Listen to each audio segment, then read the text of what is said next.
Now, I don't know about all of you, but I've noticed we appear to have a substantial number of people who are thick as syrup these days who believe all kinds of things that anyone with even a modicum of common sense can see as complete nonsense.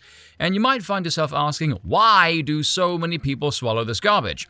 So Peter Boghossian on Twitter a while ago shared this excellent article explaining just that, called Why Smart People Hold Stupid Beliefs. Intelligence is not rationality. What causes delusion? The prevailing view is that people adopt false beliefs because they're too stupid or ignorant to grasp the truth. This may be true in some cases. I would argue it's true in most cases. But just as often, the opposite is true. Many delusions prey not on dim minds, but on bright ones. And this has serious implication for education, society, and you personally. In 2013, the Yale law professor Dan Kahan conducted experiments testing the effects of intelligence on ideological bias. In one study, he scored people on intelligence using the cognitive reflection test, a task to measure a person's reasoning ability. He found that liberals and conservatives scored roughly equally on average, but the highest scoring individuals in both groups were the most likely to display political bias when assessing the truth of various political statements. In a further study, replicated here, Kahan and a team of researchers found that test subjects who scored highest in numeracy were better able to objectively evaluate statistical data when told it related to a skin rash treatment. But when the same data was presented as data regarding a polarizing subject, gun control, those who scored highest on numeracy actually exhibited the greatest bias. The correlation between intelligence and ideological bias is robust, having been found in multiple experiments such as Tarver and Lodge, Stanovich, Joslin, and Manwaring. What these studies show is that greater bias is found within intelligent people of all belief systems, left or right, Christian or atheist. And since these biases can't all be correct, they're clearly not a product of greater understanding. So what is it about intelligent people that makes them particularly prone to bias? To understand, we must consider what intelligence actually is. In AI research, there is a concept called the orthogonality thesis. This is the idea that an intelligent agent can't just be intelligent. It must be intelligent at something, because intelligence is nothing more than the effectiveness with which an agent pursues a goal. Rationality is intelligence in pursuit of objective truth, but intelligence can be used to pursue any number of other goals. And since the means by which the goal is selected is distinct from the means by which the goal is pursued, the intelligence with which the agent pursues its goal is no guarantee that the goal itself is rational. As a case in point, human intelligence evolved less as a tool for pursuing objective truth than as a tool for pursuing personal well-being, tribal belonging, social status, and sex. And this often required the adoption of what I call fashionably irrational belief, or fibs, which the brain has come to excel at. Since we're a social species, it is intelligent for us to convince ourselves of irrational belief if holding those beliefs increase our status and well-being. Dan Kahan calls this behavior identity protective cognition. By engaging in IPC, people bind their intelligence to the service of evolutionary impulses, leveraging their logic and learning not to correct delusions but to justify them. Or as a novelist Saul Bellow put it, a great deal of intelligence can be invested in ignorance when the need for illusion is deep. What this means is that while unintelligent people are more easily misled by other people, intelligent people are more easily misled by themselves. They're better at convincing themselves of things that they want to believe rather than things that are actually true. This is why intelligent people tend to have stronger ideological biases. Being better at reasoning makes them better at rationalizing. This tendency is troublesome in individuals, but in groups it can prove disastrous, affecting the very structure and trajectory of society. For centuries, elite academic institutions like Oxford and Harvard have been training their students to win arguments but not to discern truth, and in doing so, they've created a class of people highly skilled at motivated reasoning. The master debaters that emerge from these institutions go on to become tomorrow's elites, politicians, entertainers, and intellectuals. Master debaters are naturally drawn to areas where arguing well is more important than being correct: law, politics, media, and academia. And in these industries of pure theory, secluded from the real world, they use their powerful rhetorical skills to convince each other of fibs. During their master debatory circle jerks, okay, that phrase was definitely chosen deliberately by the author, the most fashionable delusions gradually spread from individuals to departments to institutions to societies. Some of these fibs can now be found everywhere. A particularly prominent example is wokeism, a popularized academic worldview that's half conspiracy theory and half moral panic. Wokeism seeks to portray racism, sexism, and transphobia as endemic to Western society, and to scapegoat these forms of discrimination on white people generally and straight white men specifically, who are believed to be secretly trying to enforce such bigotries to maintain their place at the top of a social hierarchy. Naturally, woke intellectuals don't consider themselves alarmist or conspiracy theorists. They believe their intelligence gives them the unique ability to glimpse a hidden world of prejudices. But what they don't know is that high IQ people and low IQ people display similar levels of prejudice, except towards different groups, and educated people actually display greater prejudice against those with different views. Wokeism is mostly a prejudice of master debaters and their followers, because the idea that straight white men are bigots keeping down women and minorities requires a high degree of rationalization.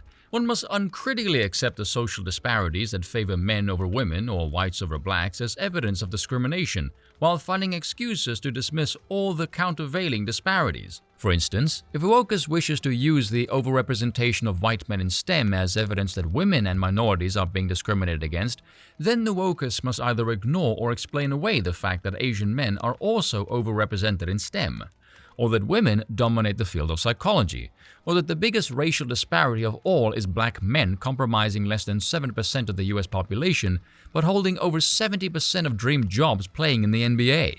Not only does intelligence in the service of wokeism lead to one-sided readings of reality, it also leads to the production of pure fiction. For instance, the common myth that black people are underrepresented in film and TV, they're not. The common myth that hate crimes are increasing, I debunk that here. The common myth that white people are particularly prejudiced, I debunk that here.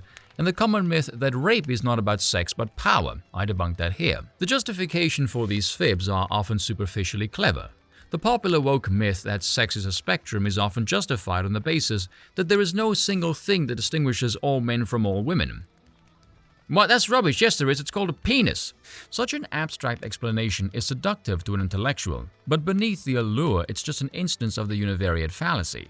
It's true that nothing distinguishes all men from all women, but nothing distinguishes all tigers from all monkeys either. Does this make tigers monkeys? Labyrinth sophistry, like sex is a spectrum, prevails among cognitively sophisticated cultural elites, including those who should know better, such as biologists. But it's rarer among the common people, who lack the capacity for mental gymnastics required to accept such elaborate delusions. Despite being irrational, wokeism is nevertheless an intelligent worldview. It's intelligent but not rational, because its goal is not objective truth but social signaling, and in pursuing this goal, it's a powerful strategy. People who engage in woke rituals, such as proclaiming their pronouns during introductions or capitalizing the word black but not the word white, signal to others that they are clued up cosmopolitans and compassionate towards society's designated downtrodden. This makes them seem trustworthy and likable, and explains why wokeism is most prevalent in industries where status games and image are most important: politics, media, academia, entertainment, and advertising. Wokeism is what happens when identity-protective cognition is allowed to run rampant through cultural institutions like Harvard and Hollywood. But while wokeism is currently systemic in the West, in the 1800s the dominant racial ideology in America was white supremacy. As a result, the master debaters of that age often use their reasoning not to justify discrimination against whites, but discrimination against blacks. An example would be the 19th century American physician Samuel Cartwright. A strong believer in slavery, he used his learning to avoid the clear and simple realization that slaves who tried to escape didn't want to be slaves, and instead diagnosed them as suffering from a mental disorder he called drapetomania, which could be remedied by whipping the devil out of them. It's not funny. It's an explanation so idiotic only an intellectual could think of it. Cartwright's case shows that the problem of runaway rationalization is not just a disorder of today's woke intellectuals, but of educated people of any persuasion and any time. And that includes you. Since you're reading about intelligence right now, you're likely above average in intelligence. Thank you. Which means that you, whatever you believe, should be extra vigilant against your intellect being commandeered by your animal impulses. But how does one do that exactly? How does an intelligent person avoid a disorder that preys specifically on intelligence? The standard rationalist path is to try to avoid delusion by learning about cognitive biases and logical fallacies, but this can be counterproductive. Research suggests that teaching people about misinformation often just causes them to dismiss facts they don't like as misinformation, while teaching them logic often results in them applying that logic selectively to justify whatever they want to believe. Such outcomes make sense. If knowledge and reasoning are the tools by which intelligent people fool themselves, then giving them more knowledge and reasoning only makes them better at fooling themselves. I've been tweeting about irrationality since 2017, and in that time I've noticed a disturbing pattern. Whenever I post of a cognitive bias or logical fallacy, my replies are soon invaded by leftists claiming it explains rightist beliefs, and by rightists claiming it explains leftist beliefs. In no case will someone claim it explains their own beliefs. I'm likely guilty of this too. It feels effortless to diagnose others with biases and fallacies, but excruciatingly hard to diagnose oneself. It's why the famed psychology professor Daniel Kahneman quipped, "I've studied cognitive biases my whole life and I'm no better at avoiding them." This is not to say that education is futile. Knowledge can help to neutralize motivated reasoning, but only if it's accompanied by a far deeper kind of growth, that of one's character. Motivated reasoning occurs when we place our intelligence and learning into the service of irrational goals.